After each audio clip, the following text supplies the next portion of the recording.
예, 24항 형법 일부 개정 법률안에 대해서 말씀드리겠습니다.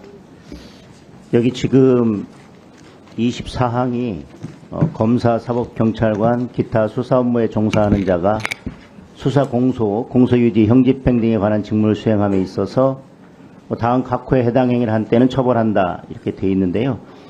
우선은 범죄 혐의를 발견하고도 수사를 하지 아니한 경우 이것은 직무유기든 다른 범죄 구성요건에 해당할 수 있기 때문에 이런 별도의 처벌 조항이 필요한지 의문이고요.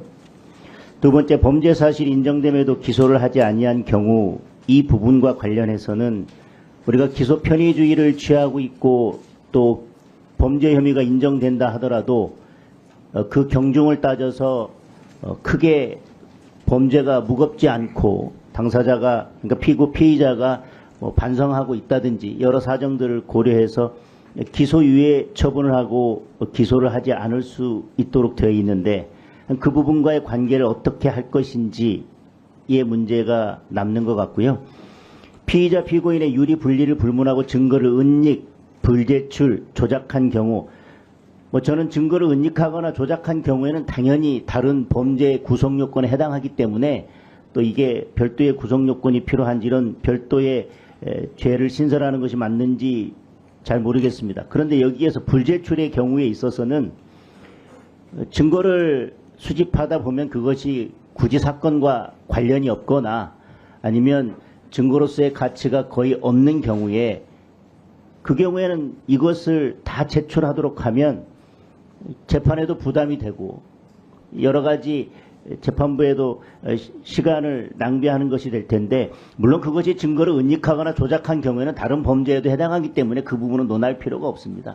다만 굳이 제출할 필요가 없는 모든 증거에 대해서 유불리를 따지지 않고 모두 제출하도록 하는 것이 과연 필요한지 잘 모르겠습니다.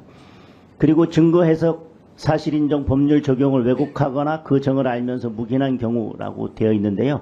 왜곡하거나라고 하는 것이 어떤 의미인지를 알겠는데 그걸 판단할 때 과연 이것을 우리가 어떻게 판단할 수 있을지, 그리고 왜곡한 것이 다른 의도를 가지고 왜곡한 것이 명백하다면 이것도 다른 범죄에 해당하게 될 건데 이 또한 법률 구성 요건을 새롭게 이렇게 만들어서 새로운 범죄를 규정하는 것이 과연 필요성이 있는지, 물론 법정형이 다르기 때문에 법정형을 비교해서 법정형을 높이거나 낮추는 효과는 있다고 할 수 있겠지만 이 지금 여러 132조의 이 법 왜곡 요 조항에 대해서는 어떤 취지인지는 알겠습니다. 그리고 이런 경우에 있어서 처벌이 필요한 경우도 있다는 점도 알겠지만 검찰의 지금 현행법의 기소 편의주의나 불기소, 즉 기소유예 이런 부분 그리고 다른 범죄 구성요건에 이미 충분히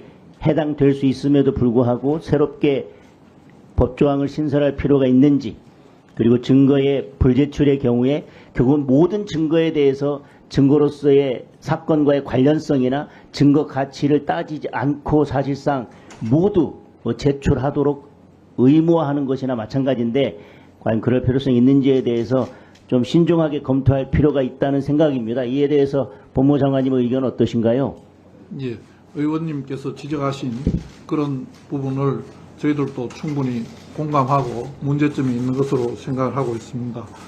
그뿐만 아니라 이 증거 해석, 사실 인정, 법률 적용의 왜곡이라는 부분, 또 묵인이라는 부분은 사실은 이런 견해 차이가 사실은 재판에서 법리 오해, 사실 인정 간의 견해 차이로 저희들이 판단하는 부분인데 이 부분을 다 막게 된다면 새로운 판례나 법리 형성이 전혀 안 되는, 그러니까 법률 문화 향상이라는 부분이 사실은 서로 다른 견해를 토대로 형성되는 것인데 그 부분이 저해되지 않을까 심히 좀 우려가 되기도 하고요.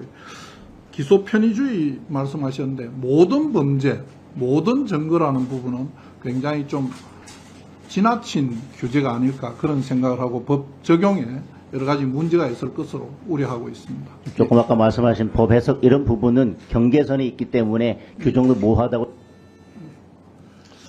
네.